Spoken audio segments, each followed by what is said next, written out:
Throughout history, man has sought to become the equals of God, to know what God knows, and do as God does. Science and technology is just one manifestation of man's never-ending pursuit for mastery over his environment. And for the Illuminati specifically, life extension technologies and total information awareness serve to bridge the gap between themselves and godhood. But there is another road to godhood, a road the Illuminati are all too familiar with, whose existence is one of their most closely guarded secrets, and that's transformation into the body of light.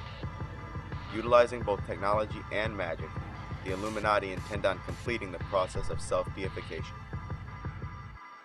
Transformation into the body of light has been a ritual practice in all parts of the world for thousands of years, and still only the privileged elite even know of its existence. It goes under many names, but its most well-known alias is George Lucas's Jedi. The Jedi, or the Jedi, was a secretive order of magicians in ancient Egypt who had been transformed into new kinds of beings with magical abilities. The uraeus, the serpent-adorned headpiece that was often seen on Egyptian pharaohs and gods, was a symbol of those who had undergone this ritual. The serpent was placed over the forehead because the forehead was the location of the third eye. The serpent was used because it symbolized those who had their kundalini, or inner serpent, raised from the base of their spine up through the chakras and placed into their foreheads. Djed means spinal column. In this ancient rite, the initiate would be led blindfolded into the very center of the Great Pyramid at Giza, where they would lay into a sarcophagus, which is like a giant coffin. From there, while clinically dead, certain incantations are said over the coffin.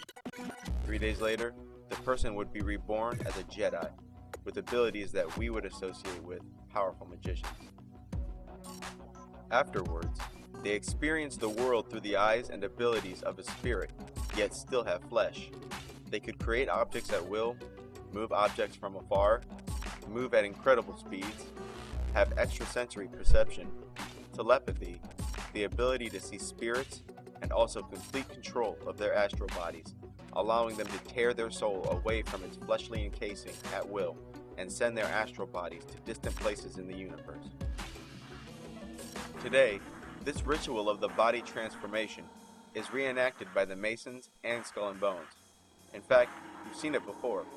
When somebody is initiated into the 33rd degree of Freemasonry, they are blindfolded and lowered into a pyramid.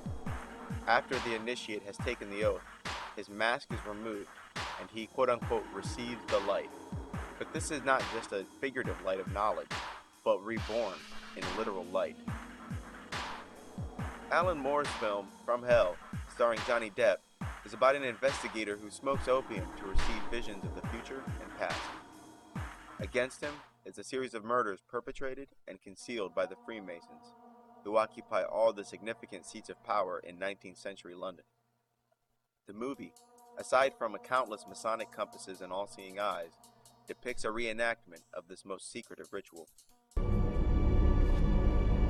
Let the brother receive the light.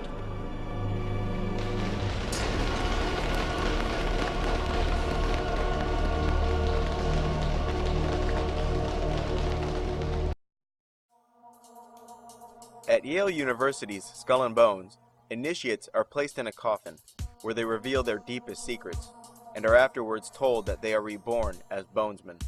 They are also told that they are now superior to Earth's human population, and use war and suffering to control the planet. In movies like The Skulls, this ritual is cryptically depicted as the main character, a new initiate to the Skulls, is asked whether he is ready to be reborn, after which he is drugged and wakes up in a coffin along with other prospective Skull and Bone initiates. Hello? Are you ready to be reborn?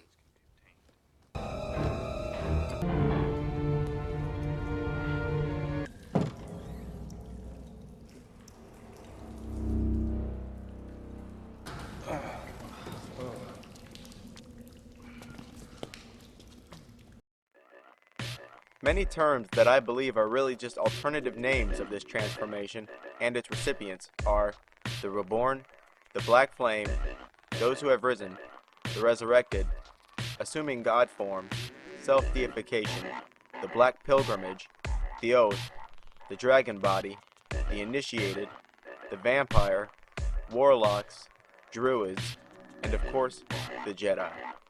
This conversion usually happens in large structures like pyramids and on ley lines. The Masons and the Illuminati have long used the phoenix in their symbolism. This is because the phoenix is a symbol of death and rebirth. In 1993's Warlock, the Armageddon, this ritual is nakedly displayed as the main character, Kenny Travis, is deliberately killed by his father so that he may be brought back to life with magical powers.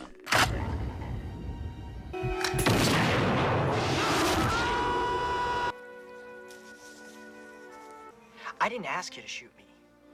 Like the phoenix rising from the ashes, the warrior rises from his own death. 2 days ago, my dad shot me. Dead.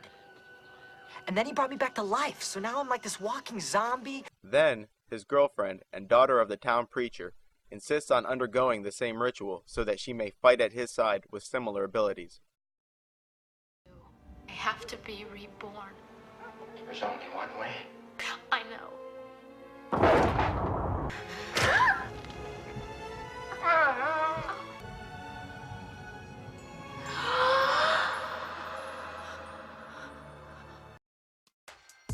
One book that mentions the Jedi, and the many names they've had throughout the centuries, is called The Return of the Serpents of Wisdom. The book's main focus is the reverence for serpents that exists in each human culture and how the gods have always been associated with the serpent. Mankind's relationship with the reptile is indeed a strange one. Humans have a natural aversion to reptiles. There are few creatures we would sooner kill in order to spare the life of a snake. Dogs, cats, bunny rabbits, dolphins. In fact, humans more often than not would rather see a snake die than just about any mammal on the planet. And yet, humans have, since ancient times, venerated the serpent and associated it with wisdom, godly powers, and the gods themselves. Even Jesus said to be as wise as serpents, while every other reference of the serpent in the Bible was unanimously negative. The return of the serpents of wisdom is kinda new agey, so the wise step lightly.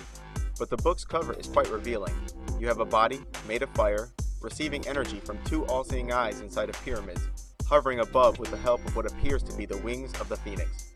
Inside of the transformed man, the caduceus, or twin serpents. A picture truly is worth 1,000 words.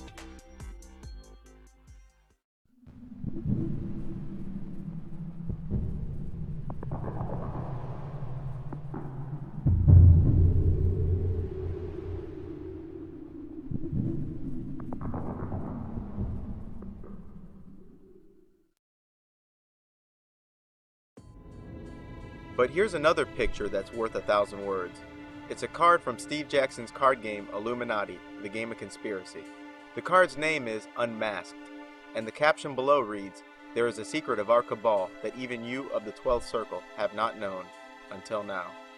Now, to understand the magnitude of this card, you need a bit of context.